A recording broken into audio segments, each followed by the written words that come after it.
I mean, sure, you can, but then we're not going to have any compelling content. We're not going to talk about, various stuff that, our tens of fans would want to see. And if not tens of fans, maybe even multiples of 10. Our 14 watchers. I mean, what are the numbers of people who actually watch this show when we're not live? I mean, we typically get between, like, we've gotten a couple hundred before on certain shows, but that was because of the guest or whomever. On average, just let me take a look real quick. On average, I'd say we get between 25 and 50. I mean, so that is still tens of people. Do you want to disappoint tens of people, Church? I mean, if I only disappoint tens of people, it's a good day. Because I mean, we got a lot of things to talk about today that disappointed more than tens of people, and that's why instead of doing my VTuber, I have Doctor Who with a sign that says, "You don't know how bad things really are." So they had the 60th anniversary special of Doctor Who on Disney Plus, and in the moment of weakness, when did Disney acquire Doctor Who? Okay, so they had a female Doctor Who, and it shit the bed for the franchise. So Russell T Davies, the guy who rebooted the franchise originally in the early 2000s, said, "Bro, I'm going to hook you up. But in exchange for doing that, you're going to sign a contract that says I have the sole exclusive right to produce, market, and distribute Doctor Who content for you, the BBC, and also to manage all of its international distribution." And Disney was like, "Sure, bro." Then a couple of days later, he sold the majority stake in his company that had the rights to produce and market and all that Doctor Who to Sony, and they awarded the international distribution rights to Doctor Who to Disney Plus. Okay. So, in a moment of weakness, I said, I could try to find a torrent of it, but F it. I will break my my walking away from Disney Plus, because I mean, if this is bad enough, I can cancel my subscription to Disney Plus again, which is something I'm going to be doing later this week. So there's a certain visual quality to Doctor Who in previous editions, but this has a high 8K resolution camera work and stuff, so everything looks exceptionally fake. It looks kind of weirdly phony and bad. All the actors looked bad. All the shots were very broad and wide because they were probably just dumping a bunch of stuff in the background with CGI. As all the big productions that spend too much money and look cheap as heck do, as a common practice. And they opened with about 10, maybe 15 minutes of the Doctor and the character of Donna Noble, who was a companion of his, but we don't use the word companion anymore because companion is something that is used in reference to royalty and nobility. So it's his friend. Talking about how, his friend Donna Noble and he had all sorts of wacky, zany adventures, but then Donna Noble accidentally downloaded a Time Lord's mind into herself, and he had to erase her brain, of anything regarding him. And Donna was like, "Yeah, like you do." And Donna was like, "Hey, I feel really sad and depressed because I'm a frumpy middle-aged housewife." And the Doctor was an annoying blonde lady. Now the Doctor is David Tennant, who looks like he's been on a week-long alcohol bender. I mean, look at the picture of me as David Tennant. This is David Tennant's face. Does this look like a man who has come to work sober, or does this look like a man who's come to work just as the DTs finally dropped off enough for him to, appear functional? Let me put something into perspective for you, Larry. See, you don't wait for the DTs to drop off. What you do is you roll by the liquor store on the way in and you pick up a couple of peppermint minis because nobody can smell them on you. And you drink those in while you're powering through your I want to be drunker than this workday. That's what you do when you're David Tennant with that look. See, he's like, I just don't have enough alcohol. I have enough to not kill all of you right now. So the plot of the episode is as follows. Doctor Who shows up in London, and he just happens to randomly be where Donna Noble and Donna Noble's daughter, and the word daughter is going to be doing a lot of hard work in this episode, just happen to be shopping for something Christmas related. Albeit it's being released on Thanksgiving, but of course, again, 60th anniversary of Doctor Who, yada, yada, yada. And Doctor Who's like, really? You're Donna Noble? Wow, huh. And oh, hey, that guy in the van who's doing an Uber, that's your husband. So Doctor Who gets in the Uber because a spaceship crashes. He wants to go investigate this crashed alien spaceship. And he finds out that Donna Noble gave away all the money she made in the lottery for some reason, which they don't reveal until later, and it's not meaningful. Wait, how did she win the lottery? The same way anyone wins the lottery. Going into the store and buying a ticket. Wait, they didn't use any nimbly, bimbly, timey-wimey bullshit? Nope. She just, years later, bought a lottery ticket. That's stupid. And then Donna and her daughter go back to their house, and various neighborhood boys refer to the daughter by their male name because this is a non-binary transgender female. Now I'm going to use underline non-binary because that's going to come back into play later.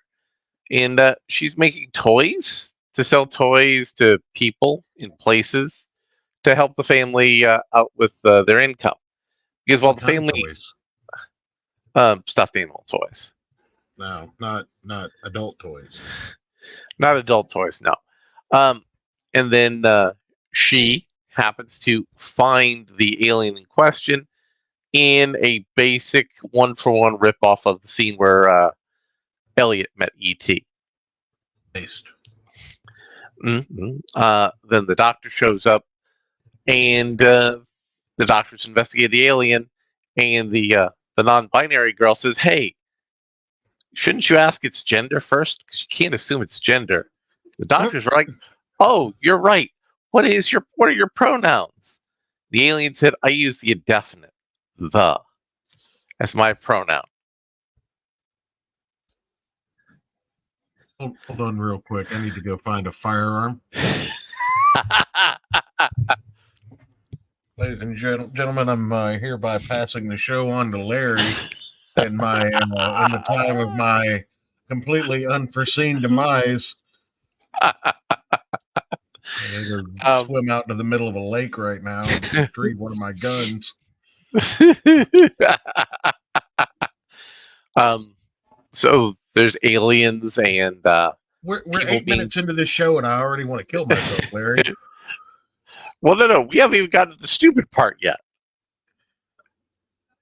You only think we've gotten to the stupid part. Oh dear. Anyway, so we have aliens and people mind controlled by aliens shooting each other. And the doctor uses the sonic screwdriver, and it has a new feature. It can generate force fields. So that's kind of neat, I guess. And then the doctor and people escape through the interconnectivity of British housing. These people are Time Lords, right? Like they can. Well, I'm not familiar with the Doctor Who franchise, but when I hear the word Time Lord, I assume that these people have such control over the space-time continuum that little doohickey they carry around calling it a sonic screwdriver can like rewind at least 15-30 seconds back in time. No, that's a different machine. But they have that machine. They do. Okay, so what do you need a force field? How do you ever get hit by anything? But if the doctor goes back in time and undoes that, it creates a paradox which destroys the time-space continuum. And there are also demons who come from beyond the time-space continuum to kill you. Like you do. Like you do. So anyway, the Doctor regroups. Turns out the cute alien is actually evil. But that's okay, because the head of the United Nations agency in charge of investigating space alien stuff, who's in a wheelchair, shoots the aliens with missiles in her wheelchair. And she's just been sitting there, off camera from this part of the scene. Launcher. Right, but it's hidden in her wheelchair. Well, where else are you going to hide a missile launcher? Right. And then the Doctor and Donna goes in, and Doctor uses his mind control code phrase to unlock the frozen parts of Donna's mind so she could help him defeat the evil alien. But the ending code word is the word binary. But also, the magical doohickey energy got transferred to the child, who's non-binary. And because the child's non-binary and there's 3 of them, they were actually able to defeat the evil alien. And then the Doctor's like, I guess we have to, do mind mumbo jumbo on both of you. And she's like, no, we're women. You would have understand that if you were still a woman. That, because you're a man, you couldn't understand just giving up power. So the Doctor's sacrifice, where he took his best friend / companion and, had to wipe her mind. We're just going to say, well, no, we didn't actually need to do that. He just did it because he was a man. And right. Donna Noble's mother's sacrifice for, watching over her daughter to make sure nothing weird happened that blew up her brain, also for nothing. Her grandfather, who was a dear friend of the Doctor's, and who the Doctor, in this particular guise of David Tennant, died saving, also his sacrifice was for nothing, because he gave up talking about things that he loved and gave him pride and passion.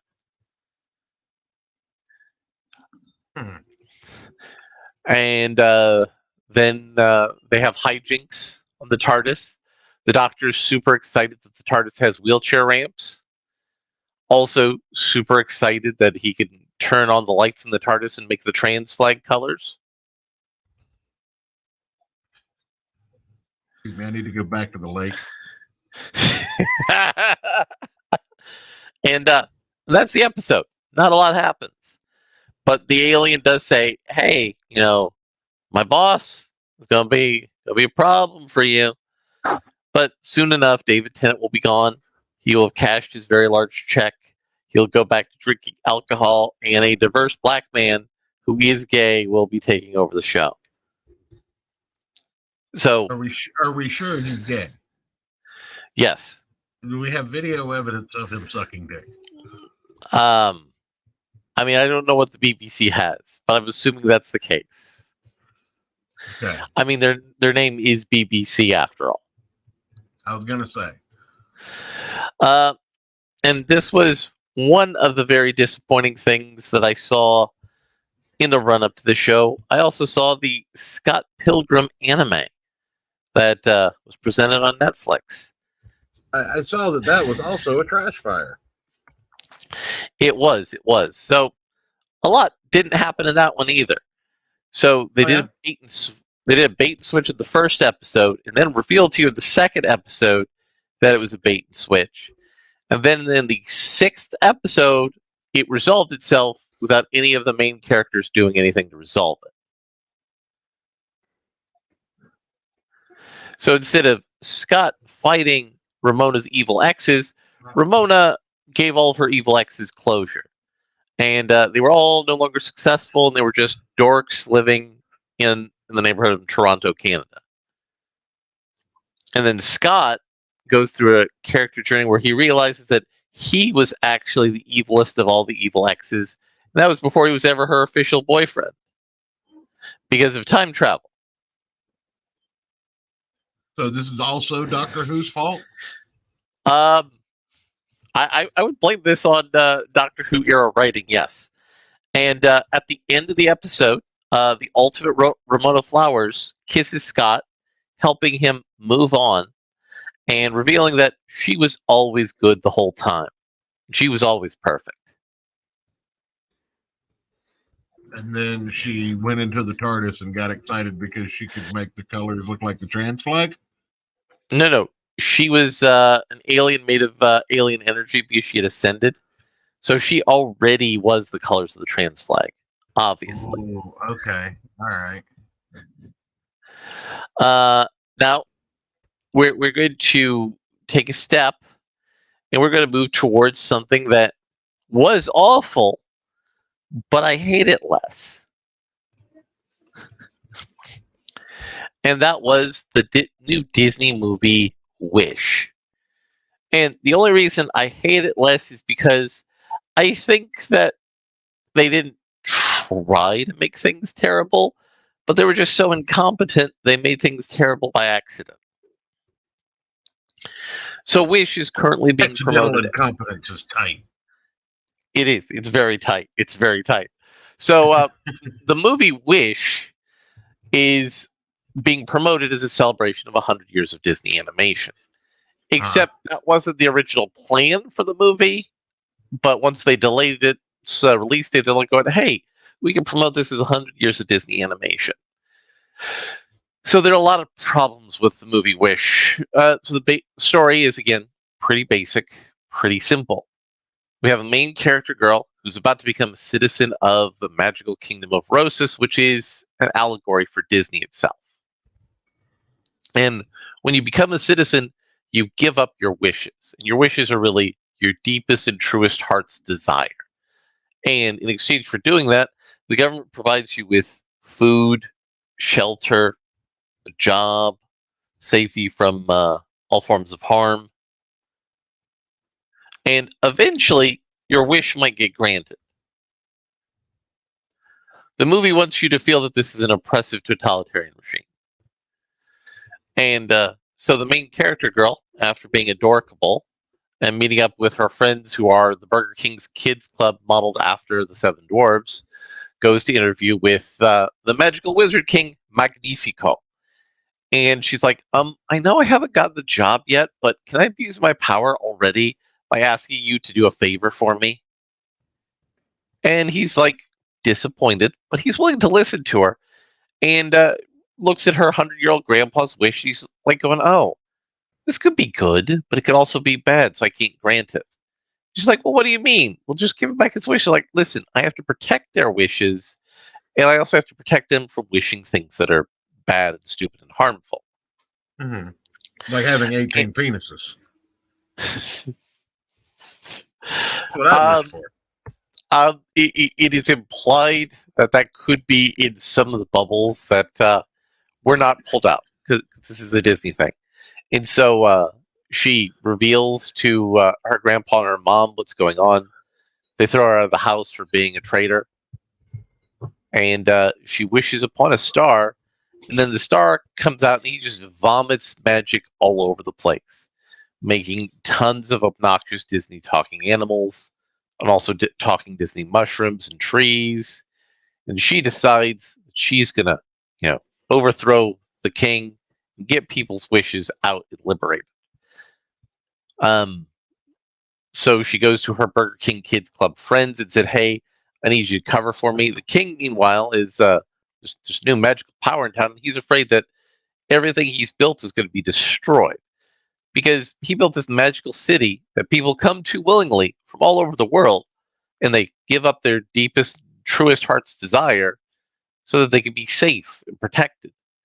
So he asked the people, hey, anybody know what happened with that big magical thing?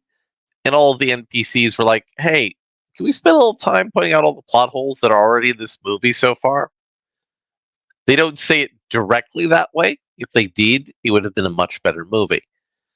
And at that point, he says, well, shoot, I can't, ask simple questions, do investigations, or use any of the agencies of my power as a king to figure it out. So I have to open up the book of unspeakable evil. And his wife's like, honey, don't you know if you read that book, you're going to become evil? I said, yes, but it's a sacrifice I'm willing to make. And he also gets angry that all of his people are saying, well, hey, can't we just have all of our wishes granted? That way there wouldn't be a problem. And he What if kind of I feels, wish that we were all protected? What if somebody uses their wish for that? I mean, that would be a good wish, and he should have granted that. And why he doesn't grant that, no, nobody talks about that, because then the movie's conflict wouldn't happen. And then the main character convinces her Burger King Kids Club friends to lead a rebellion. But the one who turns them in is a white male, like the king, and he gets turned into a cop and becomes like a mini boss villain. He later apologizes for that because he was so afraid of what would happen if he lost his dream, and he couldn't give up on believing in the king. Then the star. I feel like there's a song by Journey for that. There is a song by Journey for that, which would have been better than the music that was playing in this thing. They're basically playing top 40 hits music as the genre for the musical, which made it very distracting because the music didn't actually promote or assist the story at all. And at the end of the movie, it's revealed that various wishes here are all parts of previous Disney animated movies. So they're trying to downplay this now because it's gotten some negative feedback online. But this could be the cornerstone for a Disney animated movie extended universe. The pet goat of the main character, who gets turned into a talking goat. I don't think that's anything anyone wants. The pet goat who gets turned into a talking goat from the main character girl is like, hey, I'm going to found a city where animals can live in a utopia, metropolis, a zootopia, if you will. He didn't say zootopia, if you will. I would have liked the movie more if he just said that. Yeah. Say it with your chest. Say it with your chest, exactly. So it's like, so you've lived in an oppressive dictatorship, so you decide, I want to start a new oppressive dictatorship where the weak will oppress the strong. What did Disney mean by this message exactly? And the main character gets turned into the fairy godmother, which is weird because she's some sort of North African. And so as we go into Cinderella, she becomes white. Again, what did Disney mean by this? And the evil king becomes the magic mirror from Cinderella. Does anyone become Mowgli from the Jungle Book? No. But the queen becomes an allegory for. Wouldn't it be great if Disney had a female CEO? They do. It's called Maleficent. No. I mean, an actual female CEO in the real world. No, that wouldn't be great. I mean, everyone. I can't say the thing I want to say, Larry. Why not? Because it's misogynistic. Oh no! But good. Let's look at Kathleen Kennedy, for example, and just let's do the Zimbabwean guy, the Zimbabwean guy that just points out how absurd memes are. Exactly. Let's just take the picture of him pointing at Kathleen Kennedy with the confused look on his face, and superimpose it over that whole allegory. Welcome back, Rune. Hey. You missed all the bad content. Now you're about to hear about things that are approaching being good. Oh my god! Wait! No, I'll leave, Larry. You can go back over the bad. Things that are almost good on this show. Yes. There are Holy good things that are out there. So I went to see the new Hunger Games, mainly because I was hearing from people that it actually wasn't a giant dumpster fire. You said good stuff. Yeah, I was about to say. Hold up. I said stuff approaching good, and we started with the new Doctor Who, which makes me sad, and then we went to the Scott Pilgrim, which I don't really care about Scott Pilgrim, but I feel sad about. Then we went to Wish, and it's like, well, this is just mediocre and all over the place. And now we're talking about something that had interesting elements that could have been good. Now, Church, what elements do you think were not good in this Hunger Games prequel? All of them? No. Anything related to the No, Hunger but Games was not good. Yeah, I was gonna say anything like in reference to the initial story was probably shit, and they probably shoehorned a failed idea and then just put like Hunger Games clothes on it and sent it out to the movie theater. So, Am I so right? you're close, very close. Wait a minute. Are you saying that this is not actually a Hunger Games movie? This is a starvation claims movie? So this is the prequel Good try. Good try. this is the prequel that explains how President Snow became the powerful asshole that he was. Did he survive a Hunger Games? Yes, Did they failed to mention in the initial stories? yes. So metaphorically, Snow grew up during the war that predates the Hunger Games as a boy. His dad got murdered. They beat him with sticks like they beat Mussolini. And his family was poor, but they were pretending to be rich. And the only way for him to make his family rich again would be to make people watch the Hunger Games because people weren't watching.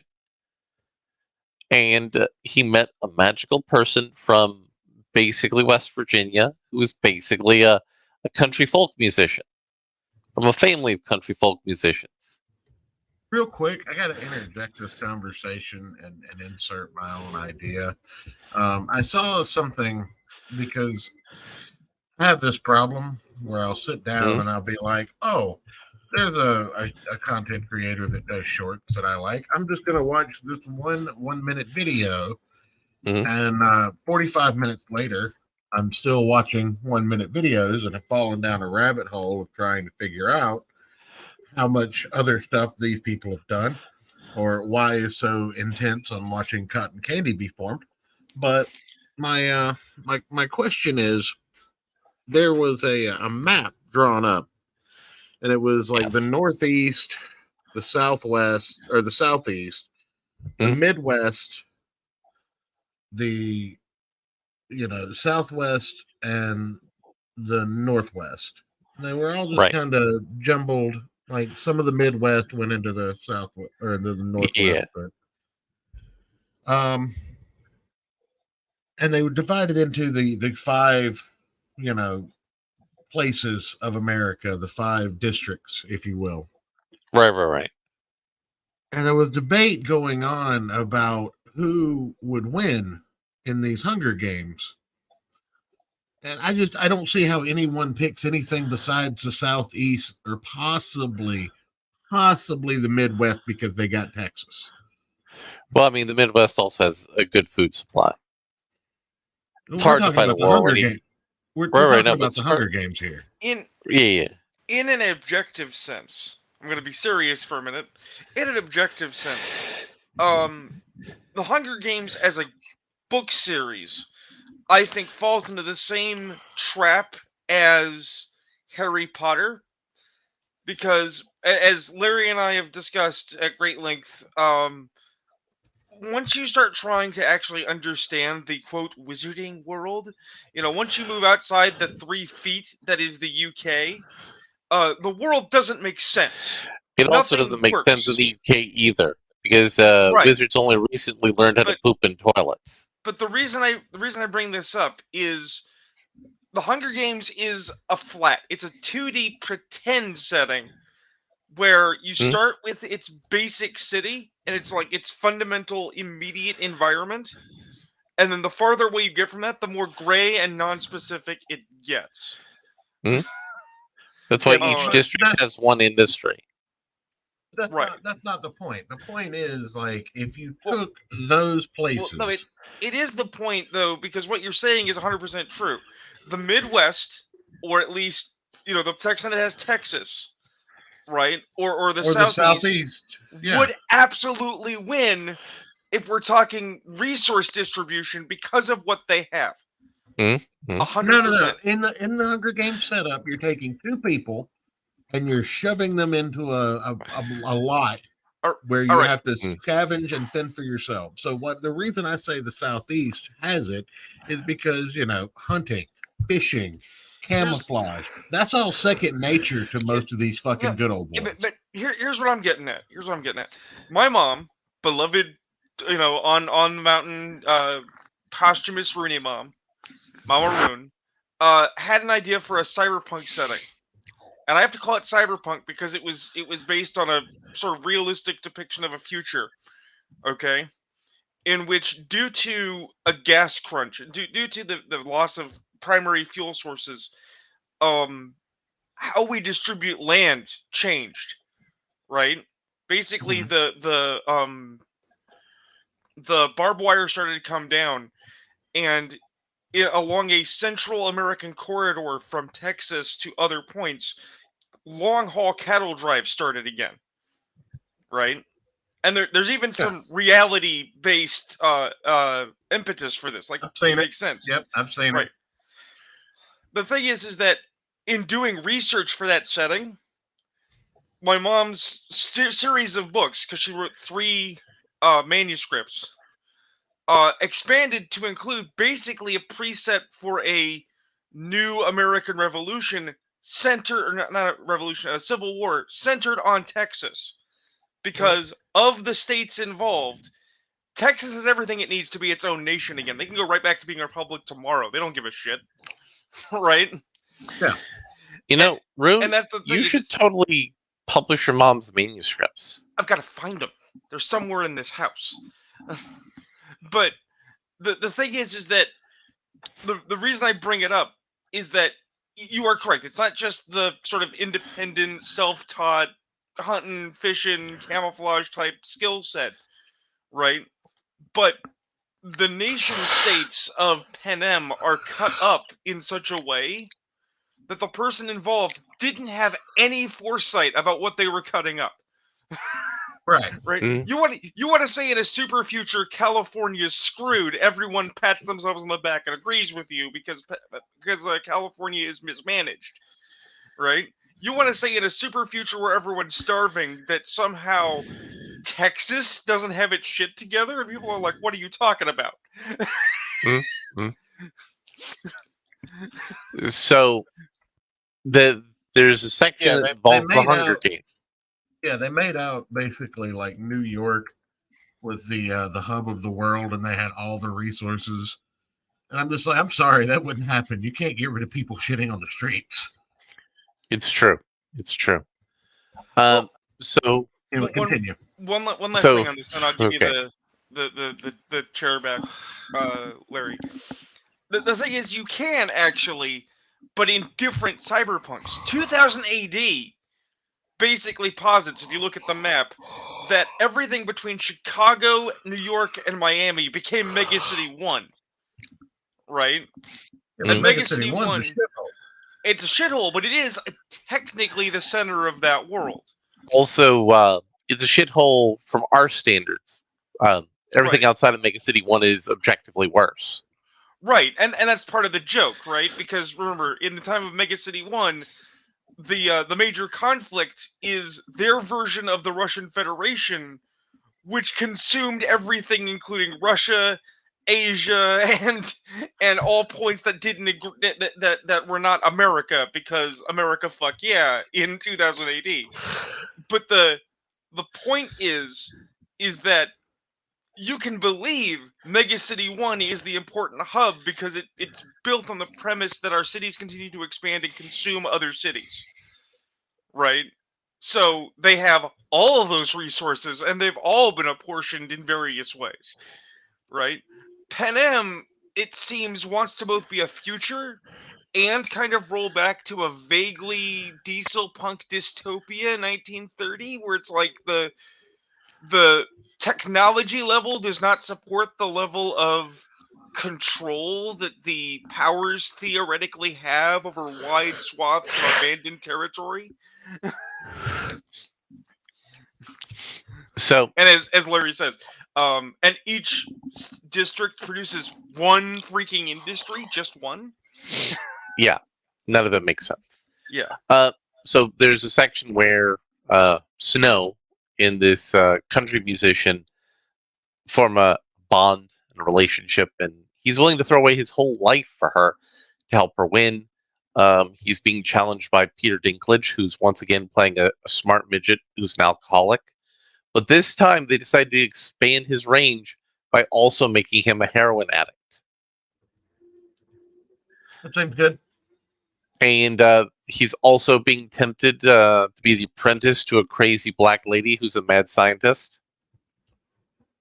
So now we know why Peter Dinklage lost his mind at Snow White. He's a method actor who started doing heroin just because he had to learn how to do it. Exactly. Also, can I emphasize that we start using the term smidget? I don't really care what you emphasize. I'm going to go method act my way into some heroin. If you see Peter Dinklage and Robert Downey Jr., let me know. And so he gives up everything for this girl, and he has to go into the army as his punishment. And he bribes the army to make sure he can be in the section where this girl is, hooks up with her, has a great time, but he's also got a buddy who also got sent into exile, but his dad is the richest motherfucker in all of Pan Am. Why is he the richest motherfucker in all of Pan Am?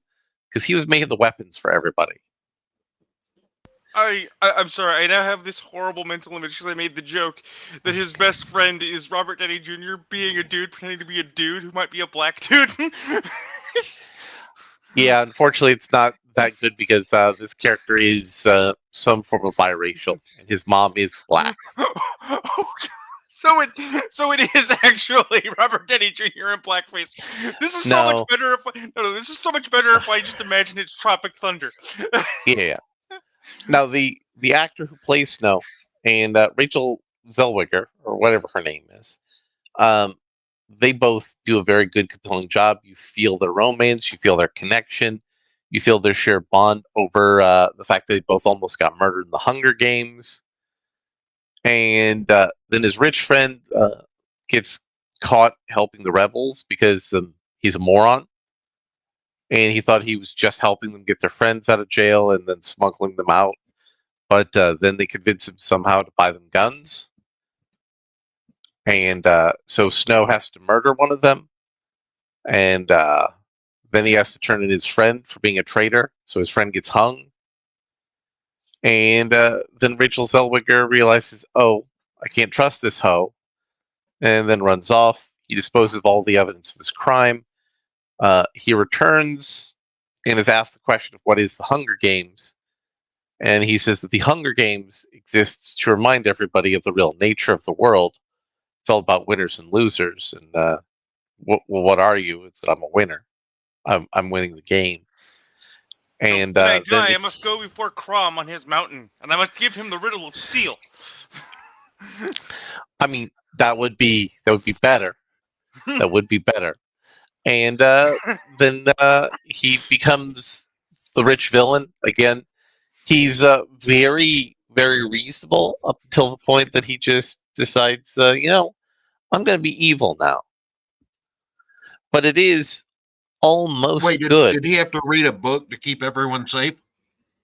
He did not. No, he just realized it was much easier for him to narc on all his friends and then be able to go back home and be rich. Now, when did the plot twist that he was actually Katniss's grandfather come in? The thing is, it's unclear if he is her grandfather. It is left. Are you fucking kidding me? No, I was joking. It is something that you could reasonably infer from what's going on in the movie. So now that was almost good. Now we're going to get into some things that I consumed from media that were good. You remember how I've been reading this comic book, Avengers Inc.? And it's been kind of mid. It's a weird detective thing. Well, they actually did something interesting. And I'm like going, go comic book. So there's a murder in Valhalla. And Valkyrie calls in Janet Van Dyne and her partner, who's not Vision but has all the powers of Vision for some reason, to investigate the murder. Is the partner Wonder Man? He is not Wonder Man. He's some mysterious person who is like Vision, but he's an organic Vision. A waste of a fucking character. And there's a murder mystery because when Odin was Odin and still the All-Father, if people wanted to leave Valhalla on like a day pass, he could do that, no problem. But he's no longer the All-Father, and he is actually, a resident of Valhalla, the retirement home. So he arranged for a way for someone to get out by killing them in Valhalla. And since it is still Odin's Hall, even though he's not the All-Father, there isn't really a crime, but it was solved. And Odin curses Janet Van Dyne and her mysterious friend for interfering in Odin's business. And then we find out that there's a group of supervillains who knows about this mysterious stranger and are going to try to enlist him and Janet Van Dyne to investigate some disappearances of some C and D grade villains. It was a good comic book. It was a good detective story. They're starting to get their sea legs for this comic book. I recommend it. I also read Superman Unchained, which is part of the Dawn of DC. So in Superman Unchained, Superman has taken over LexCorp, has been using LexCorp to do good in Metropolis because Lex wants to be good. He wants to be friends with Clark, and Clark wants to be friends with Lex. And it turns out Lex gave somebody insane telekinetic powers. And that person is going on a rampage in Metropolis. And the only way for Superman to defeat him is to put on giant Kryptonian brass knucks made out of kryptonite and beat the man to death or near death. How does this not affect Superman? Oh, it does. That's the stinger at the end of the comic. Superman is debilitatingly sick from kryptonite poisoning. This was all part of Lex's plan the whole time. Well, no. So it turns out that there were a secret cabal of evil science villains, and that Perry White and Lex Luthor have been secretly hiding information about these villains in some long-term plan that is not fully materialized yet in the comic book, but it's a good Superman story.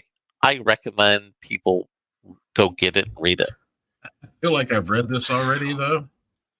I mean, it was the overarching plot of 52. Let me know when they lose 52 seconds and Booster Gold shows up. I mean, I am hooked onto something that I fucking hate because, yet again, as much as I enjoyed Dark Knight Returns, we need to leave that in the Elseworlds where it belongs. I am fucking tired of people being able to somehow magically fight Superman just because they have Kryptonian brass knuckles.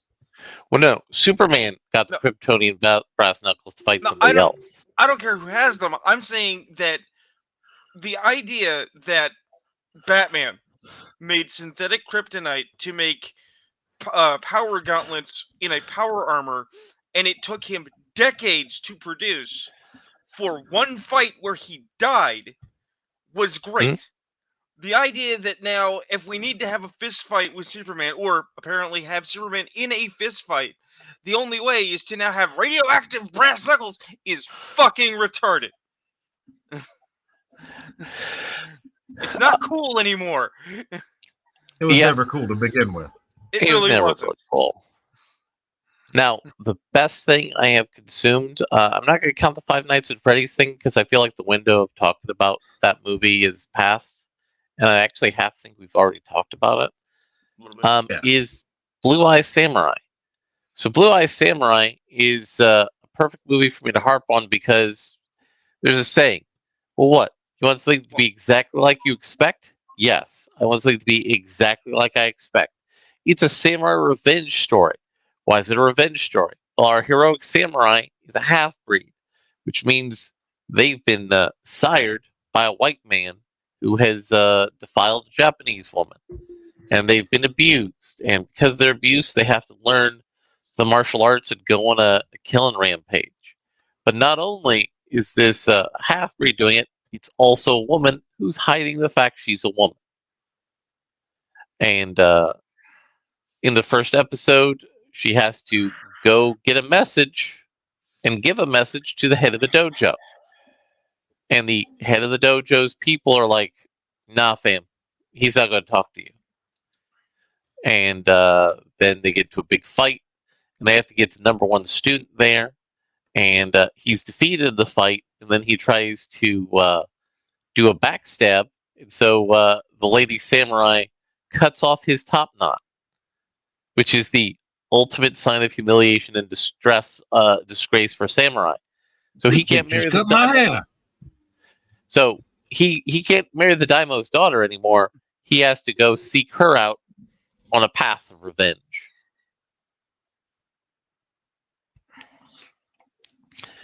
And that is, Joe, if you'll agree, that's all of this is fairly bog standard samurai story.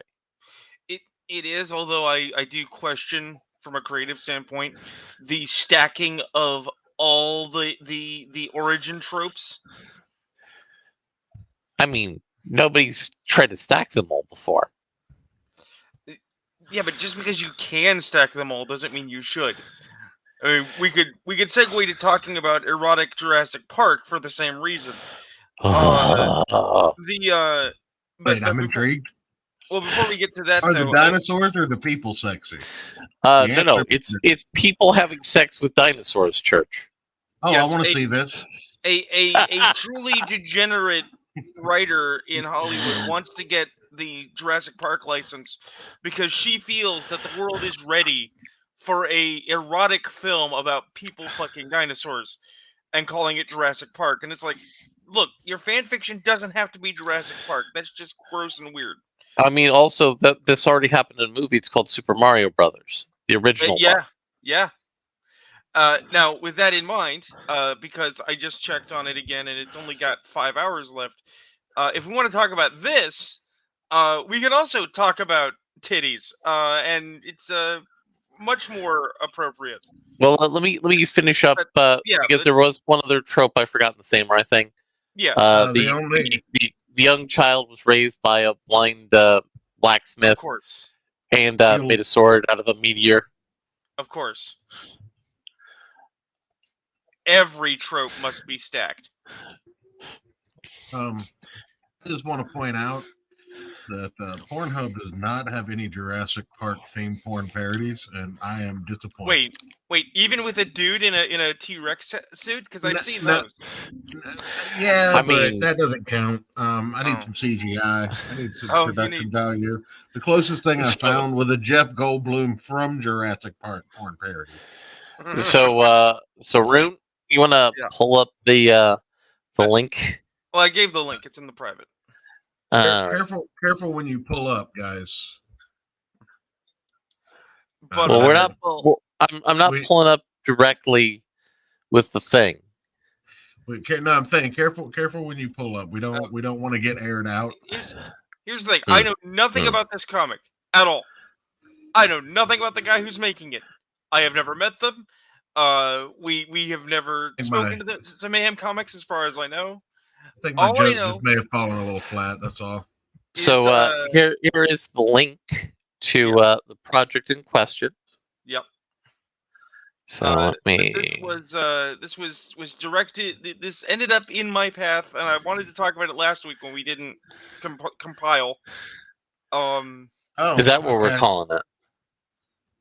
What, us getting together to shitpost for 2 hours? Yeah. We're calling that compiling? Right. Yeah, it sounds like it's a compiling. But so these women all have the new Kylie Jenner, like, chili. Well, hold up. Well, I mean, I think that's just a variant cover. Yeah, but that's the thing. Is this comic has up? many variant covers. Yes, it is. All right. Maidens of Mayhem. Blue Bombshell, Pirate Queen, Sword Maidens, featured in an adult-only comic adventure. So, I am familiar with Clint. Clint is somebody I follow on the Twitter space. As much as I joke that I was drawn by the rapacious booty. The fact of the matter is that I was actually pulled into this by its very classic Marvel aesthetic. Back when comics were fun. When it's like, thrill to the unspeakable danger. Will the maiden survive this time while being menaced by like a super pimp? That's interesting. Maiden's Mayhem. Maiden's Mayhem will be an adults-only comic book featuring Blue Bombshell, Pirate Queen, and Sword Maidens. This comic will contain adult language, adult content, and nudity, so it is adults only. The author and artist was Clint Helansky. Blue Bombshell, Pirate Queen, The Superiors, Slave Girl from Planet X, all great comics I have delivered on Indiegogo from Mayhem Comics. Maidens of Mayhem is going to be a 60-page full-color comic featuring Blue Bombshell, Pirate Queen, and the origin story of the Sword Maidens. This book will contain 3 action-packed and adult-oriented comic stories, and will contain adult language, adult situations, and nudity, so it is an adults-only comic. I mean, I suspect it's going to be about as adults only as the short-lived Stan Lee run Stripperella cartoon. Hold up. Check out this villain here. The Tromboner? Vengeance. My name is the Tromboner. That's just a trickster with the trombone. That's all that is. I'm not complaining. I mean, he needs to have a trombone-shaped logo on his belt. that will extend that. Yes, but I mean, it needs to be a trombone-shaped logo that will then extend out into a bionic trombone. Yeah, like a backwards trombone that he can pull the thing out from. And with an appropriate sound effect. Now, I do want to say this here. I like this X-Men homage cover. Yeah. She's back. With the Kirby dots. She's back. Super Tits versus Blue Bombshell. Guess who wins? And again, we see the classic homage covers that Joe pointed to here. Yep. And now we see the internal comic page. Which again, very classic comics. I mean, it's got a certain aesthetic of the modern comic, but I mean, the two-tone Technicolor color style is very classic at the same time. Also, getting some red ink. I think this is the purple beetle. Yeah, he got some red ink. He did. And I actually think the purple Blue Beetle outfit looks pretty good. Also, they do have some good male butts for the folks who are into that sort of thing. And we got the Tromboner. We got an evil-looking Miss Marvel, the original one, an evil-looking Wonder Woman. And a blue Harley Quinn, apparently. Either that or it's an Niobe, but she's blue. Yeah. No, that's just female Lobo. I mean, and that's a MODOK there in the background, isn't it? Yeah, definitely a MODOK with octopus arms. Yes, so it's MODOK, but also tentacle ring. A Moctopus. Exactly. MODOK. Yeah, there you go. And Conan's like going, really? Do we have to be here with a chick with blue and green hair? I mean, really, Viking? Are you excited about that? I mean, Conan wouldn't complain if he got a shot. It's Conan. No, he's a redheaded guy. That's the thing. Conan's into redheads. Canonically, he's into blondes, but he is. But Sonya was an exception. I mean, then again, he did marry a brunette, so I mean. Mm-hmm. And hey, the Sword Maidens comic has a chick with 3 boobs. Yeah. That we should do a parody song instead of a horse with no name, a chick with 3 boobs. Now here's one. Here's a great comic subtitle: Thundercock is a very sexy beast.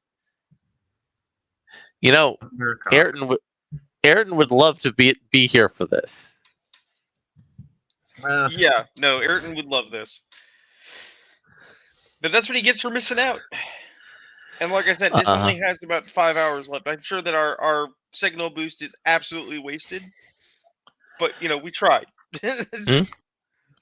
We did, in fact, try to help out with that. That's well past its goal. I don't think that's going to be an issue. Oh, Yeah, sure, but I mean, more sales is always good.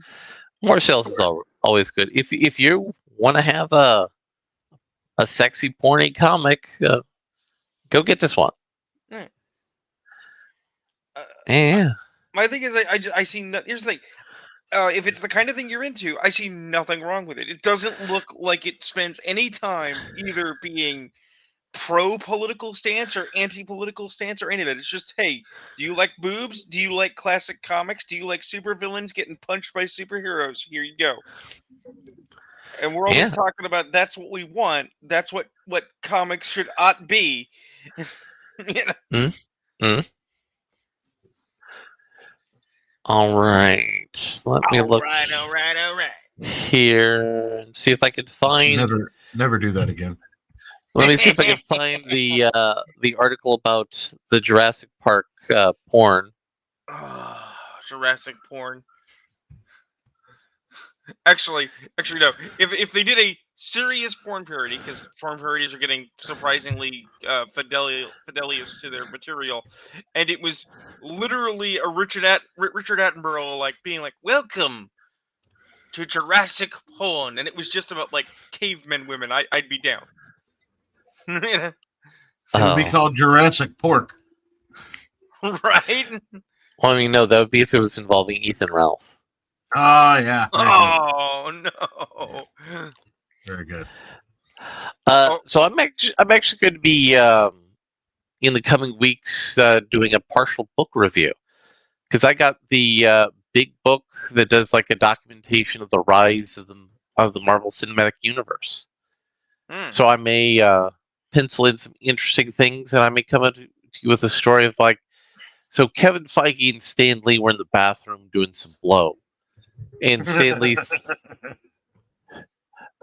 was past the age at that point when he would have been doing blow. Now, if Jim Shooter was still involved with Marvel, even though he's a man with some years clocked in now, he would have been doing some blow still. But well, you reviewed your things like so far. I have been listening to the audiobooks for the different acts of Sandman, which were then adapted. So the way they did this is they took 3 separate sections of the Neil Gaiman Sandman run from Vertigo, and they broke them into what they call acts. Those acts are what transformed into the omnibus series 1 through 3 of the original Sandman print. They then went so far as to do audio dramatizations of those omnibus in order to put them on Audible. They then took those Audible productions and put them out as a Netflix original. This is where we're at. You know, I read all of Sandman probably a decade ago. It was done in like 92, 93 or some shit like that, right? But I got back into it because they put the show out, and I was like, "Some of this is really familiar." And I went back and thumbed through some of it, and they're going kind of beat for beat with the original omnibus. Obviously, some stuff is getting cut out for screen time. You're not getting some of the trippy effects and whatnot. But I'm in Act 2 right now, and I just wanted to share with you guys. First off, as far as the review goes, I love it when they take comic book stories and do faithful audio adaptations of it, dramatizations of it. They did it for not just Sandman. They've done it for Lock and Key, which we've talked about on this show before. Mm-hmm. They did it for several Marvel shows or series. They did it for several DC series under the umbrella of graphic audios. So as far as the review goes, I have no problem. And you have a fucking star-studded cast reading this thing too. David Tennant, going back to the Doctor Who thing, David Tennant's been on it. Neil but Gaiman does David Tennant sound like he's has a hangover? No, he's actually happy to be doing this work, I think.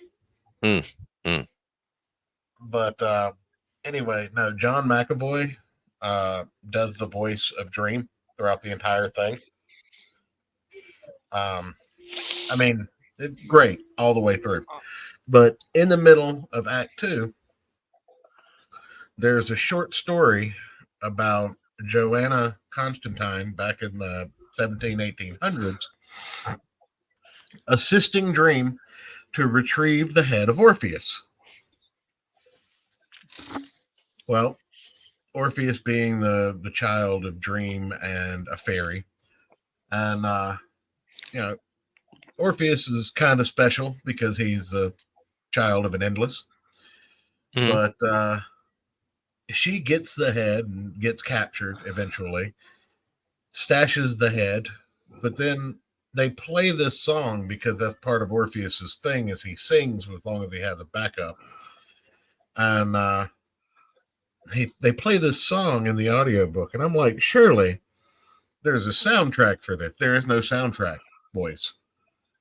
I'm like, surely this is in its original form has been clipped out and put on the YouTube. It has been struck down by Audible, boys. So I'm like, surely this exists somewhere on the internet. It does. It exists on this little fuck Chinese website that I couldn't read, and I had to click a million fucking things to decipher what the fuck was going on before I realized that my phone would translate it for me. And then I had to download a video, run it through an encoder so it became the right kind of video, then run it through another encoder so I could rip the goddamn MP3, but I got that fucking song. So an epic quest. And what was the result of your quest? How brilliant was it? It's amazing. I'll upload it here. I'll pull it up through DLC. Please don't send this to a Chinese virus site. No. I'll upload it to my PC and play it to. I've got a Type C cord. I can actually just play it through VLC directly. Because if you're getting into audiobooks, I suspect you've been into audiobooks for a while. We just haven't talked about it. I have. We have talked about it before because I told you guys that I got the entirety of the not Conan, Citizen Kane. Right. And I kind of hated it. Well, because I also know that you wanted to get into, you and Ayrton were interested in getting exposed to this. What is this Warhammer 40K thing everybody talks about? I've been listening to that. I listened to the Dan Abbott Eisenhorn series. Well, here's the thing. I don't really care about 40K audio. However, in the way of everything is wonderful sometimes, if you want to try some Warhammer fantasy, okay, nothing is greater than the fact that Brian Blessed went out of his way of his own volition to be the voice of the Dwarf Slayer Gortek. He's the voice of Gortek in the failed MMO Warhammer Return Age of Reckoning, and then later when they did the End Time novels, he is the voice of Gortek in the audio novels, and he sounds amazing.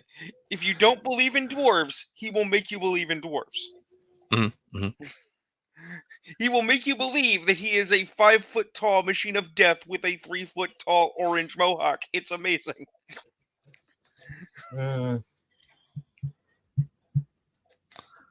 It's Brian Blessed, from Flash Gordon. No, I know. Yeah. He was also the king of the Gungans. That I did not know, and once I did know, I was like, oh, they really underutilized him. And he was made the king of the Gungans because his agent didn't get him involved in Star Wars earlier. And once his agent got him a meeting with George Lucas, George was like, oh, snap. If I knew you were interested, I would have given you a part. You mean we could have had more Brian Blessed, and instead he had to be a fish man. I mean, we could have had Brian Blessed as one of the folks in the rebellion helping the rebels out. Oh man, I am. I don't know why my cord isn't connected. So, Rune, do you want to talk about the changes in the language of the Dungeons and Dragons while Church is trying to get the AV working? No, because it's retarded. But I will, because Church is working to get the AV going. So Exactly. So we can fill in some dead air. So, yeah, no, this is something everyone's known was coming down the pipe for a great while. They finally did it. If we actually were to pull it up, which I mean we can, I just have to find the link. It is dumb. They are going through the various D&D tomes, presumably the ones before Tasha's Cauldron to Everything, all 5th ed. In part of their gear up towards making 5.5 or 6th ed, if you will, a walled They're garden. still calling it. They're still calling it the One Ring. Right, D&D 1. But I mean that's clearly just an intermediate name while they set up for the future, which as I said is a walled garden, so that you have to play D&D online on their servers with a subscription model. Because you idiots. I mean, they are. we still have the books. Yeah, I know. If you have hard copies, keep them close, keep them safe. Don't sell them on eBay, you dumb fucks. Because they're going back and they're changing the language for all future printings and anything electronic that you don't already have. And what are they changing?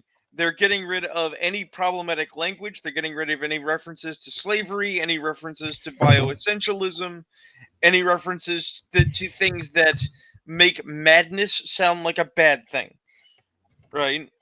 So, as a for instance, a creature that causes madness, that breaks your brain, no longer does. We don't use that language anymore. That's bad. Okay. We no longer call a soothsayer. We call them wise women. Even though those are both different things. Right. We're taking out the word phylactery because of its Jewish origins, even though liches have had phylacteries since before D&D was a thing. because apparently just having Jewish words is anti-Semitism. Wow, good job, guys. And also, the use of the word phylactery is not exclusively Jewish. I know, but that is the emphasis that they're going with. This language is a problem for someone somewhere in an undefined way that we won't propose, but we will say exists. Therefore, we must change the words. And the best part is that when this was brought up, when the link was put out, the person in question was speaking about how good it was. And everybody who saw it went, "Are you fucking retarded?" Because it's not a good thing. It's 100% not a good thing. It's also in the way of all the worst things, it's actually not a bad thing, because our propensity is to think of it in the most insidious, awful 1984 Orwellian nasty kind of way. And it's like, no, it doesn't even work up to that level. It's just sad and retarded. It's just lazy dumb. Because none of this language was anything anyone was offended by in a practical way. Ever. But they want you to think it was. There, I found it. I've got it. I'm gonna pull it up. It's on alphastream.org. Yeah, put it on the private doobly-doo. I'll give the link if you guys want to put it up. And I need these gift cards to get rid of a computer virus. Hey, we're getting closer. We heard that. Or are you asking me to put it up? Because I'm not Ayrton. I don't know. No. Give me a second here. Okay. Trying to find the way to pull that up because I had it. We're experts, guys. Honest. This is my first time trying to work the back end. But that's part of it. Part of the way they're trying to justify to say that these plans were in place for months. We've been planning to do this for a long time, guys, so it's okay. But so like in the DMG, they're going to replace the phrase savage giants with brutal giants, savage raiders with merciless raiders, savage orcs with ruthless bandits. I'm sorry. You know what those orc raiders are going to do when they catch you? They're going to savage you with their weapons. Right? I mean, they could be having a struggle session. You don't know. They could say, "Listen, we need you to stay where you are and listen to our sick Marxist poetry." I am horrified and both amused at the idea of an orcish poetry slam. Mm. I have smashed your walls! I have taken your people! Now listen to my epic poetry beats. Let's see, a barbarian horde is now an invading horde. How nice. Mhm. In the monster manual, we are removing the word civilized from civilized folks. Now it's other folk. Which is worse. Well, I mean, as an example, almost as numerous, but far more savage and brutal, and almost uniformly evil are the race of goblinoids, is being replaced with almost as numerous are the race of goblinoids. Goblins, hobgoblins, and bugbears. Orcs, gnolls, and lizard folks. Okay, that I mean, lizard not folks better. aren't goblinoids. Well, yeah, but more importantly, because this is where the gamers get upset. It's not just that this isn't a necessary change and isn't necessarily better. Because from a writing perspective, I mean, yeah, sure, it trims some words, but it's not better. It's not evocative. It's flavorless paste. Right? Look. There's no We're adjectives making here. we're making the TV shows flavorless paste. We're making the movies Right. flavorless paste. We're making the comic books flavorless paste, and we've already made the music flavorless paste. You know, we have to keep making more things paste. Right. I'm gonna have to figure this out at a later point, boys. The new phone is not wanting to cooperate. But as a oh wait, never mind. It is. I was smart. Excellent. Okay. And now a rare musical interlude. Oh, I still gotta find it. Just give me a second. I will go back to reading because, as for instance, I've heard talk. I don't know if you mentioned it to me later or someone else that they might be removing barbarian entirely from D&D. So Conan is not allowed in your D&D anymore, boys and girls. No, he's an invader now. I'm sorry. Conan is not allowed in D&D anymore. You're they thems, right? But from the player's handbook, as an example, quote, a fierce warrior of primitive background who can enter battle rages is going to be replaced by a fierce warrior who can enter battle rages. So you mean an angry fighter, which admittedly a barbarian always was, but that flavor aesthetic is actually very important to diversify those two classes. As is the extra as is the D12 hit dice. Yeah. Because you're going to be soaking up some damage. But here's this is a long one. This is a perfect example of the problem. For people who don't see what the issue is, who are coming in late, quote, not every member of the tribes deemed barbarians by scions of civilized society has the barbarian class.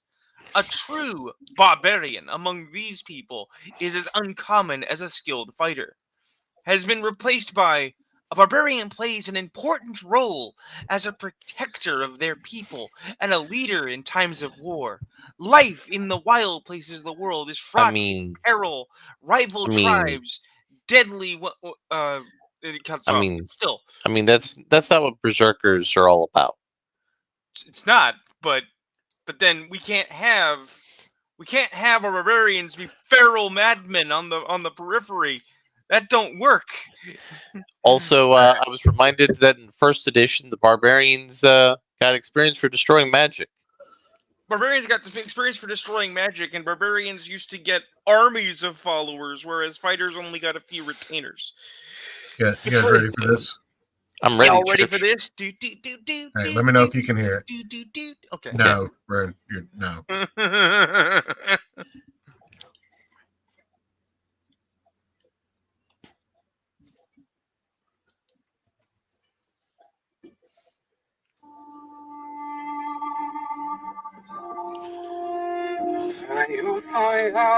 Oh God. Oh God.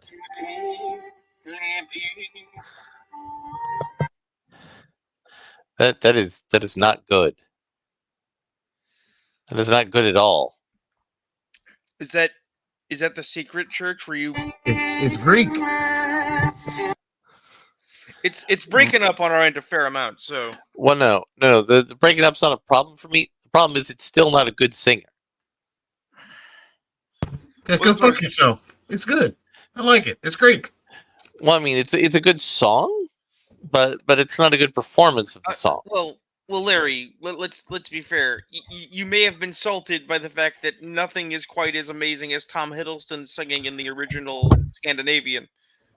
I mean, that was true. That was pretty good music. Tom's got some talent. Yeah. So, go fuck yourself. All I gotta say, go fuck yourself. I spent entirely too much time looking for that. You made the church angry. I appreciate the content. I really do. Just I didn't care for the song. I suspect that the song is either better in its original format or within the context of having listened to the entirety of the story. I've got a weird audio thing going on right now too. Yeah. So I don't know how well that's working out. Yeah. My speakers are still wanting to come through my actual PC, except for this screen. So wait, what? So what the fuck? What's going on? Okay. In this D&D thing, they're changing the usage and removing the terms for madness, insanity, and crazy. And Mhm. in one part they incorrectly described something, because of course they did. The original line is demons go insane with fear, implying that a demon can be afflicted with insanity by external forces. That makes sense, right? Because we're talking about demons, the atrophical fundamental evils of the pre-universe that hate everything, right? And they're rewriting it to demons are overcome by fear. This implies that it's not insanity, but that something that has lived potentially millions of years in constant perpetual Nietzschean warfare, eating its own kind to become more powerful, is afraid. I mean, like you do, Joe, the demons are just people. Everything's just people. No, they're not. I mean, the Blood War is not people. I mean, to the people writing D&D, yeah, that's the case. So I got another good. So what you're saying here is that I don't suck enough cocks to understand this. I mean, yes, that is the correct answer. The same reason you didn't get on this last season of Doctor Who. Right. Exactly. Well, exactly. So it's within this context, Church, that I'm reminded of a quotable from a thing called "If the Emperor Had a Text-to-Speech Device," where Rogel Dorn and the Emperor have a debate about whether or not the Emperor can be wrong, and the Emperor opines that the Emperor is never wrong, that Rogel is wrong, and that just because Rogel cannot see that he is wrong does not mean he is not being hit in the face by the wrong dongs. So, when I talk about people sucking cocks, I'm literally saying that they are, inhaling invisible dick that they're not even aware of all the time, because they are sucking cock. They just don't know it. It's not a not a sex issue. There's another way to do it. I thought that's just how everyone did it. So I don't go around my days sucking invisible cock. I don't know. So I got a special treat for you. What if I told you that there's one person who's going to be pulling in triple duty? She's going to be trying to ruin Tomb Raider, Naruto, and Red Sonja. I did not know that she was going to be ruining those other two things. I had heard she was going to be ruining Tomb Raider and was already putting in the work to fuck it up. Because we all heard about, or at least I assume we all heard, maybe Church has not, about how the future Tomb Raider show is going to be every episode is a gripping emotional story, not about raiding tombs. and the Mhm. aggregate dipshittery sphere of the internet, which we fill, all said, but her name is Tomb Raider, when we all know that her name is Laura Croft, but her profession is raiding tombs. That's like saying we're going to have an Indiana Jones series about Indiana Jones reading books about archaeology, not doing archaeology. Hey, I think you could do a fun Disney Plus series about young Indiana Jones as an early professor banging co-eds. Sure, but he's still got to be fighting Wait. Nazis. Lara Croft does something besides have huge tits? Yeah. Unfortunately, I mean, So, it's why I never played Tomb Raider, because I was like, square polygonal tits, not my thing. So we're gonna introduce the audience to Tasha Hyo. I think that's how you pronounce that. This is I thought it was actually a woman of a darker complexion that was the target, but no. yeah, okay. I mean, she could be another person involved in ruining Tomb Raider. Well, because I've seen other pictures of this subject, so. After developing scripts for Red Sonja, Naruto, and an animated version of Tomb Raider, Hyo said she considers it a fan's dream come true to adapt these beloved properties. Adapting up iconic characters, or IP, makes the writing of it easier, because passion for writing is already there, says a person who clearly isn't passionate about writing these things because she had to explain what IP is in Variety. Hyo also says, I'm so inspired by these characters already that it's exciting to just take a part of their journey and try to tell that fun story in a way that would appeal to me as a fan. For Red Sonja, based on the popular Sword and Sorcery comic book character of the same name, Hyo said that the character offers a unique opportunity to use the fantasy genre to explore human stories. It gives this great vehicle for telling big themes about human nature with spectacle. She says, promising stories of great female friendship and a portrait of how women uniquely survive out in the world. What women were Red Sonja's friends?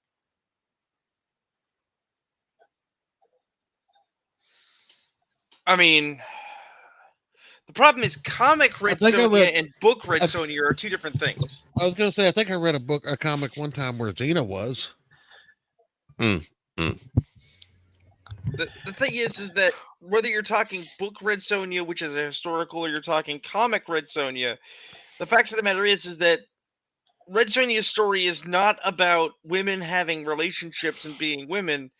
And part of the thing that really drug down the 80s film was its insistence on gender politics. Like, I don't give a shit that Red Sonja cannot submit to a man unless they can best her in combat, because I want to know why everyone's after her poon.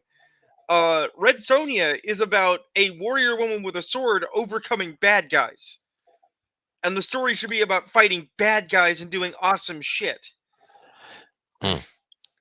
Using genre and big spectacle to tell intimate human stories stems from the fandom of Ridley Scott's Gladiator. No, The it doesn't. film, she says, was big and fun. Well, I mean, for her it does. But also used filmmaking to explore deeper themes. No, it didn't. That is more than you can ever do in a novel. Next up for the writer is Naruto, Fuck you. a feature adaptation of the iconic anime for Lionsgate. Don't She's want to watch also it. Oh Not wait, gonna it gets do it. better, Joe. It also gets better, Joe. She's also an executive producer for the animated series Mighty Nine for Amazon, No, as no, thank you. as well as serving as the showrunner on the Tomb Raider animated series for Netflix and Legendary. Lara Croft doesn't just go to a new temple each week, but must go through a character-driven, emotional story, and that's what excited me the most. She said. Yeah, no. In the first, this person is spread way too fucking thin. How are you going to run all of these things successfully? I mean, why would that matter to Hollywood? But no, I was looking for something else related to this subject, and I instead found something weird, something that, if true, I'm confused by, and it's sort of a palate cleanser for what you just read. Apparently, Marvel is considering Cillian Murphy, the guy that was the Scarecrow and was in Peaky Blinders, for Doctor Doom. Well, that could be interesting. I mean, his accent's wrong, but I'm sure he could fake it. I mean, Yeah, I don't know. Like, yeah. Mm-hmm.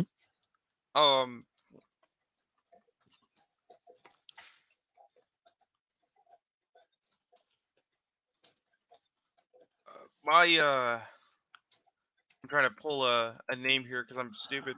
My personal like if I could do my own casting, my personal top choice for Doctor Doom would be Christoph Waltz. Because well, I know that Doctor Doom is a Latvian and not a German. Waltz has the right gentility while being incredibly intimidating, as seen in Inglourious Bastards, to sell me on a Doctor Doom, and I think he'd have fun doing it. Let's also not forget his excellent work in Django Unchained. Well, yeah, but his character in Django is closer to a good guy. I mean, are you saying Doom isn't a good guy? Doom is Doom, and Doom does not submit to your binary interpretations of good and evil. Peasant!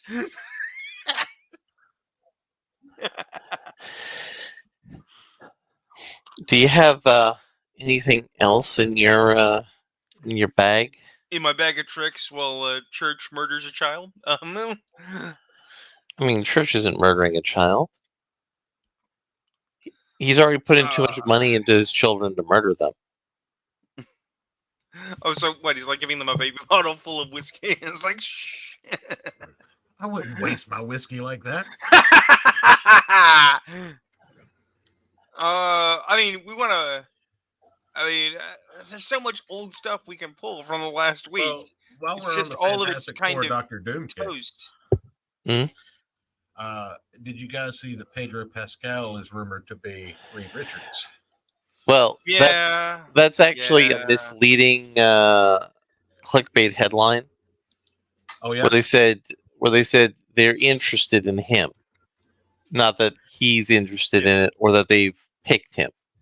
Well, because my wife made a salient point that they've also made mention that the script supposedly reads like Sue Storm is going to be the de facto leader of the new Fantastic Four. And Pedro Pascal is a great backseat actor. I mean, Cartman Kennedy said, put a chick in it and make her lame and gay. Yep. Well, this also lets us get into the smoldering fire that rages inside me if they attempt to make the Silver Surfer a woman. Well, I think what they're actually doing is they're putting Nova in, but that would be a mistake, I think. No, see, here's the actual problem, because you're both right. If they do a female Silver Surfer, it's wrong because it's wrong. If they do Nova, it's wrong because they haven't laid the groundwork for Nova by doing the Silver Surfer. But in Hollywood, I don't think they see a difference. I think they'll look at it and say, Herald of Galactus flies aboard, Herald of Galactus is a woman, Herald of Galactus, same thing, nobody will care. And that's the fundamental misunderstanding. Everyone fucking cares. Well, I mean, there are several ways you can kind of hand wave that, especially if they're going to be doing the Trial of Galactus storyline as part of the creative DNA for the movie. It's going to be a 60s era movie where they're introducing the Fantastic Four, for God's sake. That has not been confirmed anywhere. You also can't. I thought it was. You also can't do the Trial of Galactus unless you introduce the Coming of Galactus, which requires the fucking Silver Surfer. And while we're at it, the Watcher. Because remember, we only survived that because the Watcher broke the rules to give us. We've already seen the Watcher. He's been in every Marvel movie as the Stan Lee cameo. Right, but the thing is that in the original story, we only survived the Coming of Galactus because the Watcher broke the rules to give Reed Richards the ultimate nullifier, which was a bluff. So you know that it was a bluff. Since they're introducing the broader multiverse into things, you know what I think they need to do? I think they need to go into the moon to search out the Watcher, it's actually David Hasselhoff. No, David Hasselhoff is actually Ego. Come the fuck no, on, get it right. No. Larry is making a joke at my expense because he's an asshole. That was Kurt Russell was Ego. No, it was David Hasselhoff while he was on Earth. No. The reason Larry's making the joke is because David Hasselhoff was the best Nick Fury, and Nick Fury is currently the Watcher in Marvel Comics because he killed Uatu and took his eyeball. Yeah. Fuck you, Larry. It's great. Fuck you. Oh God. No, it's even worse than that. I think they would. I think, given the option, what they would do is they would do to the Watcher what they did to the Guardian of Time in Paramount. So he'd become a stand-in for a pan-dimensional time-traveling Doctor Who-alike, not quite Q. Which oddly enough brings us back around to the Good Doctor.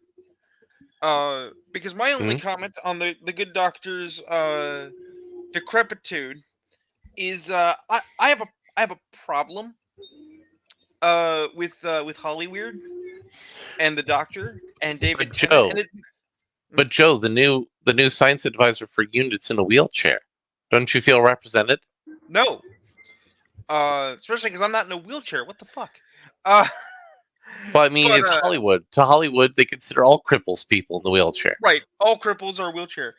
No, my problem is this, and I actually went and I looked up these people so I could say who I was talking about. So, the thing is, David Tennant was very, very good, or at least is very, very popular. That's a hot debate among people. As the Doctor. I didn't care for him. I liked Eggleston, and I felt that Eggleston swapped out way too soon, but whatever. Right? I just didn't watch much Doctor Who after that. Something you fall into and out of all the time. And he was so popular that for English actors going forward, David Tennant set the standard. Right? And when I heard that David Tennant was going to be the Purple Man in Jessica Jones, because I didn't know the Jessica Jones comic enough to know how grown-worthy this was going to be, I was like, sure, I'll give this a shot, I guess.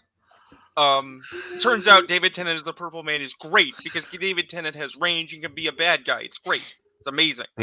Right?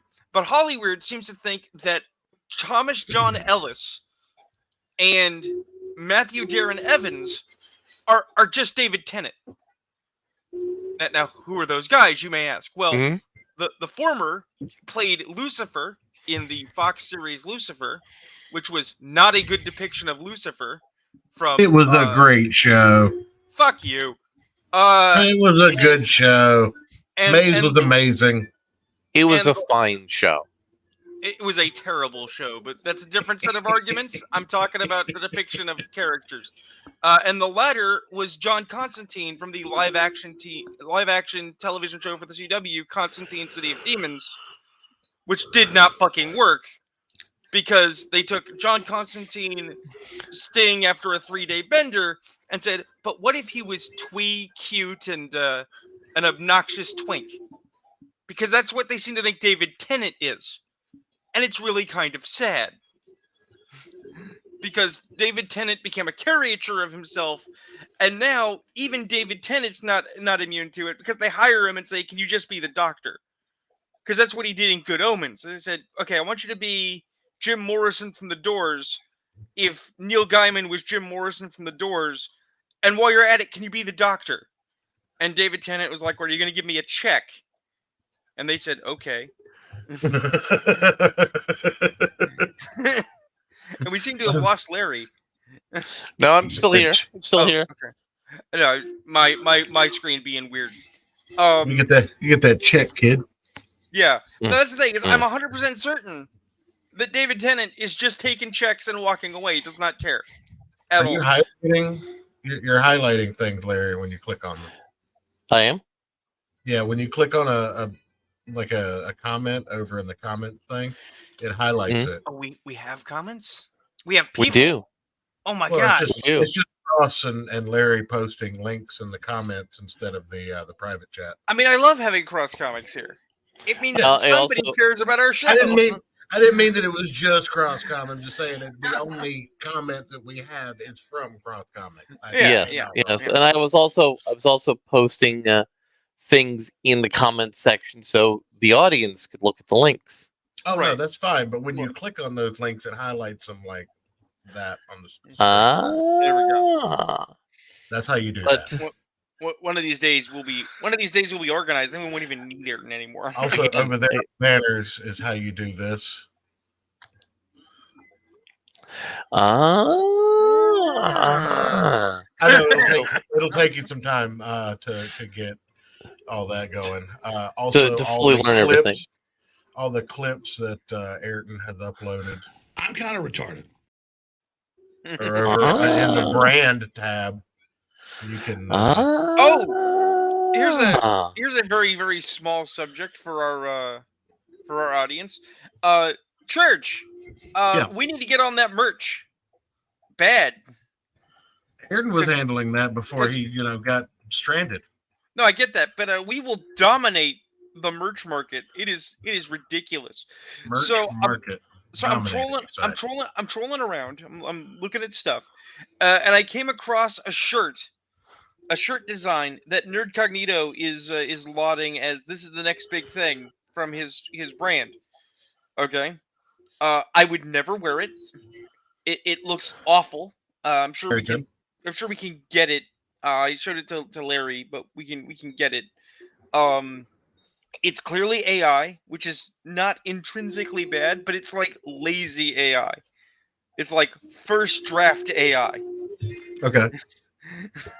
And it's like then I think about our merch specifically. I think about the big one, the relapse time shirt, and it's like clean, minimalist, efficient.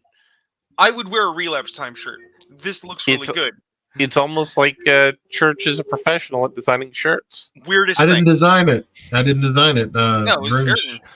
No, the relapse time logo that was done by Moody. Still. I could do it. He just beat me to it. Yeah.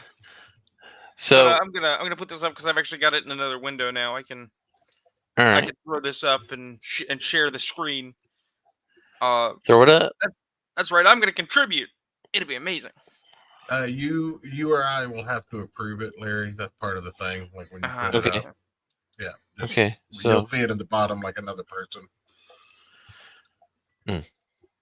Having to get Larry to help out while Ayrton is gone. Oh God! There you go. Yeah. What the fuck is that? That's terrible. That font's awful. Okay, so terrible font, right? And this is supposed to be a sparkle troll. We assume it's kind of like a treasure troll, but like naughty, which I'm down, right? But like, if this is a backpack, what the fuck is this? What the fuck is this thing? I'm assuming it's a sword sticking out the front. It's got this little arm in front, and it's got this little arm or this little arm in back, and this little arm in front. But what's with this double sleeve? Right? Like why and how? And then okay, it's got red eyebrows. So what the fuck is this on its lower lip? What is that? That'd probably go with like a graffiti kind of font or something at least, like maybe circus. Let's see what can I. Right. Well, here's the thing. If you wanted to have this color thing, you have all the text be this, right? Having two separate kinds of text, and specifically these fonts, is just like no. Oh yeah, there we go. That's what you use. You use Circus Mannerist woodcutters. Let me pull that up real quick. Yeah. So We're going to talk about shirts now. This is the nerdiest part of the show. Yeah, you do the whole font and or you do the whole text in this. Yeah. And then if you want to put it in the rainbow color, that's fine. But having it be two separate fonts and then having them be that multiple fonts has its place in usage, but it's just it's not good here. Well, I mean, First I off, because that blue only appears as a highlight in the troll. Like if you're going to use blue like that, use the main skin tone for the troll. Well, that's the other thing is I would either move the troll itself like up an inch, or I'd move the text down an inch, because overlapping your it does create a more cohesive piece when you overlap. It looks more like clip art when you don't. Trust me. I mean that's a question of design versus composition. I mean, you and I could argue about that in circles forever. Yeah, but if you're putting this on the center front of a T-shirt and you have troll and then text below it, it looks clip arty. When you overlap it like that, it gives it more of a seamless flow. Well, because if you and I were in the office having this debate, I think we could also put forth the argument that you should actually frame the image. So you put "don't be," and then you put "don't be" up top. No, you don't top text. You don't top text, bottom text shirts. It doesn't look good. The eyes don't work that way. I mean, people have, but I know what you mean. Like because you want to read the top text and then you look at the image and then you read the bottom text, it becomes broken. The only time you do that is like if you have like the headline of an event, like the name of the event, and then everybody that's going to be at it below the graphic. Sure. So Church. Anyway, that's your graphic design lesson for today. So Church, I'm going to post a shirt design that I got made here once I figure out how to flip this back over to the private chat. Is this under all? How exactly do you flip this back and forth between private and non-private chat? It's on the side panel there. It says comments, banner, brand, private chat. Derp. So I'm going to post this shirt here. I made an AI art, and somebody turned my AI art into a shirt. And I want you to tell me if this was a good t-shirt design. It could use some work. Go ahead and pull it up. Give me a second here. I mean, I want to say off the top, I'd wear it. Oh yeah. I can. There's just a few fundamental things that I would alter about it. All right, give me a second here. Screen share. Pull up the screen share tab. Boop. Allow. So I wouldn't wear the orange. Yeah, I wouldn't wear the orange. I'd wear the black. You'd wear it in the black? Yeah, I'd wear the black. A charcoal gray. Yeah, like this. Yeah. The charcoal gray is probably the best. So, with that, the first thing that I would do is all of that hard edging, except for the gun, I would feather. Every bit of that rectangle, I would feather in probably about a quarter to a half an inch, just to soften it. Secondly, I would remove everything below the orange because it doesn't need to be there, except his legs, of course. Like I would leave his leg, but nothing below the orange really needs to be there. Maybe I would lighten that bright color, or not lighten, but lighten the opacity of that light color up top so it would print like a halftone, maybe 50% of that coverage. But overall, I mean, the design's good. It just needs some treatment to function as a shirt front without looking like, okay, picture pressed on shirt. So in other words, you're saying if I want to start taking some of my AI art pieces and turn them into shirts, I need to go Papa Church. Here's some images. I could give you money to turn these images into a file that would be good for actually making shirts with. Yeah, and it also depends on how you're doing it. Like most of these pop-up shop shirts, like TeePublic and you know all that shit, they either source out locally or they do small orders on like butt presses with vinyl, like iron-ons. Well, here's the other thing about this particular debate, because I didn't know we were going this direction, but we have. This is also evidence of why Shad is full of shit. Okay, let's talk about that. Well, here's the thing. Shadiversity got on his high horse to tell everyone how AI art's the future and is great, guys, and that only backwards knuckle-dragging recidivists aren't accepting of this. And then his examples for this were frankly really sloppy, half-assed AI art, and then trying to present the idea that, well, he's doing it over time, and as he goes, he continues to get better, and you just are biased. You don't want to accept that this is good, except it's not. And it became a joke because other people would then go make their own AI art to prove that it could be good, to the extent that they almost proved his point that AI art is actually qualitative, right? But here's the thing. If we use Larry's piece as an example, nobody has a problem with the base piece. Base piece is a nice picture, right? But we started with, okay, to really bring this alive, we need some After Effects servicing.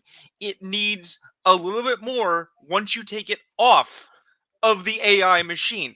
It's not printing art. To be fair though, and that's true for all types of art though, when you're trying to put it in a certain application, right? Because I've done it a million times. Like, you can't take something that was created, pre-pressed, and made with the distinct idea of, I'm going to make this a t-shirt, and then say, oh, let's embroider that on a hat. If you tried to embroider what Larry just showed us on a hat, it would look like a stamp and a stick figure. It would look off.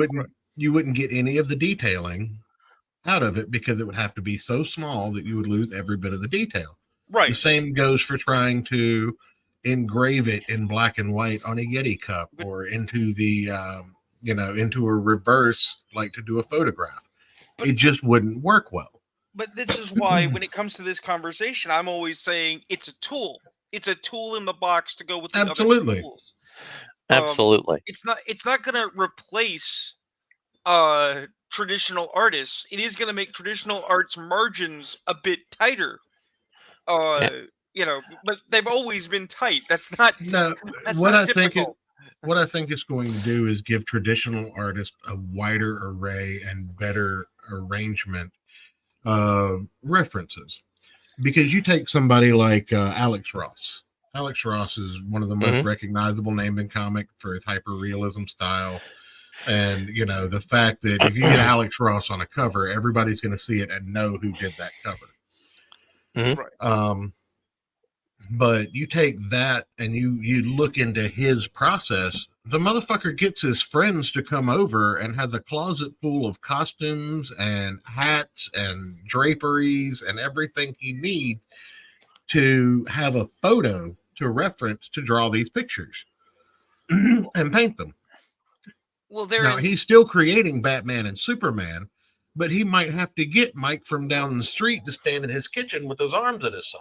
Well, I've got to make the comparison. Everybody jumps to. Well, real quick, just to finish up my thought process. This kind of tool gives Alex Ross the ability to feed exactly what he needs into AI, and then paint his version of it. Right. The thing is,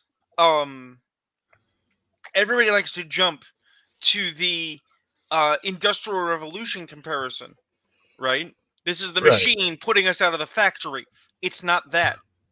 It's actually the 1970s and the digital revolution in secretarial. By the way, guys, this piece here is one where I'm having it trying to make comic book panel pages. Oh, neat. And here's another one. Oh man, that's terrible.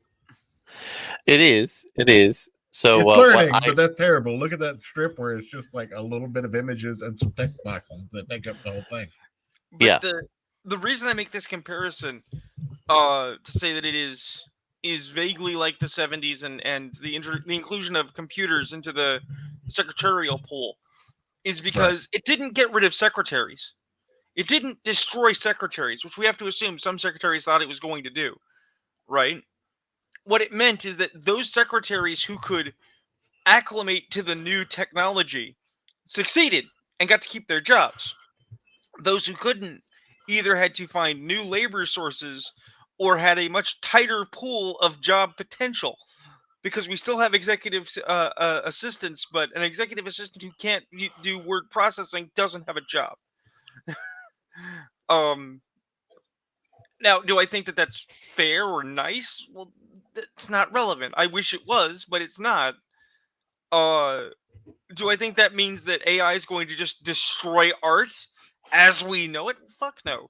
Human hands will still always be better and preferable if you can afford them, because we make less mistakes than the AI. And everyone's like, well, the AI is getting smarter every day. It's learning. Eventually, it won't make any mistakes. Yeah. Tell me a machine doesn't make any mistakes. How many factories go down because the machine broke and they got all sit on their hands? It happens. It happens all the fucking time. You're always going to need humans to do some component of the artwork. It's just the way of things.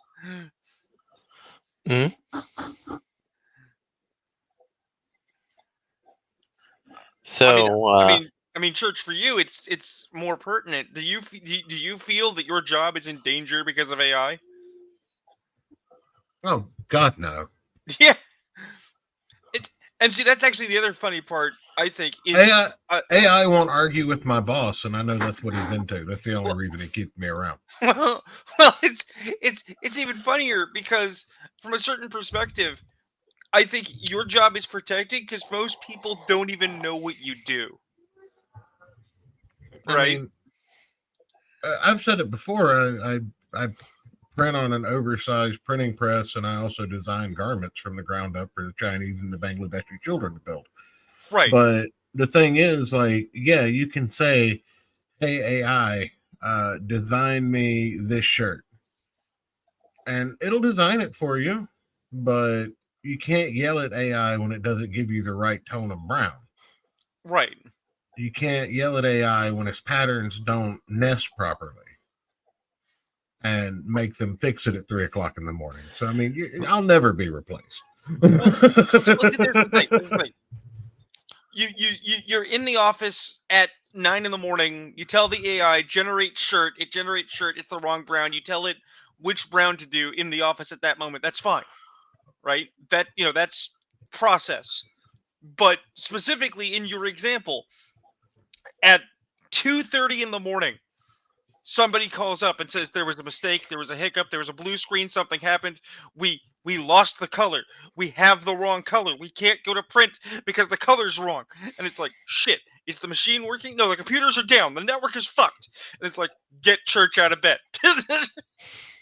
Well, I mean, it's never that crucial, but you got to keep in mind you're operating on time zone, and AI is taking from existing medium. So, I mean, Right. let's put it into perspective here. When you tell AI, design me a vest, what's the likelihood that that vest is already out there on the shelf somewhere? Right. And more importantly, because this is very pertinent, I don't think this gets commented on enough, but it's something that we've talked about previously, relative to your job. What's the likelihood the AI is just going to copy someone else's vest? Right. Because remember, that was the big thing about Indiana Jones 5 with the bag. and a bag, Mhm. right? The AI is not smart enough to go, I can copy this, but copyright says don't do it. Right. So even if the machine is smart enough to do a thing, you still need human oversight. And that human oversight needs to be trained and knowledgeable in what it's doing. So Church, you got something you wanna close this off and send us home on?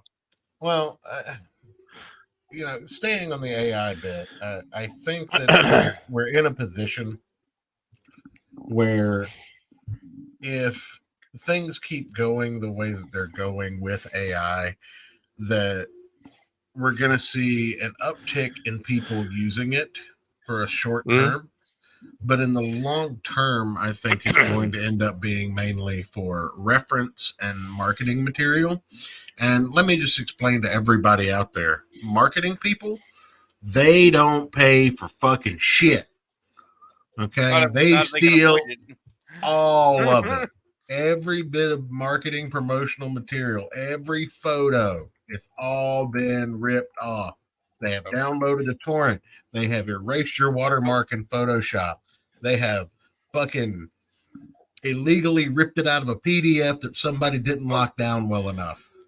Remember, Church, I'm working in game design now. I freely 100% admit publicly on the internet to anyone watching this show in the last 5 minutes, when we started our project, we went to the internet. We stole the internet. We said, what are we taking our inspiration from? And we literally ripped off people's art and people's shots of buildings and all kinds of life study. And we said this and this and this and kind of this, but not this, because all of it's internal. None of it's going to appear in the final product.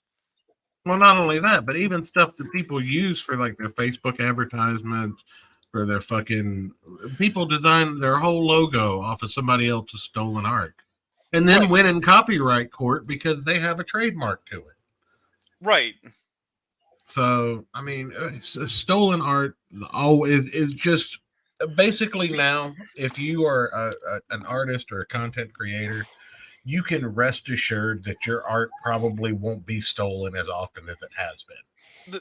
The people who are panicking the hardest are those who want to be in the traditional art field, specifically gallery art, who don't have the in, who aren't already in the subset, right?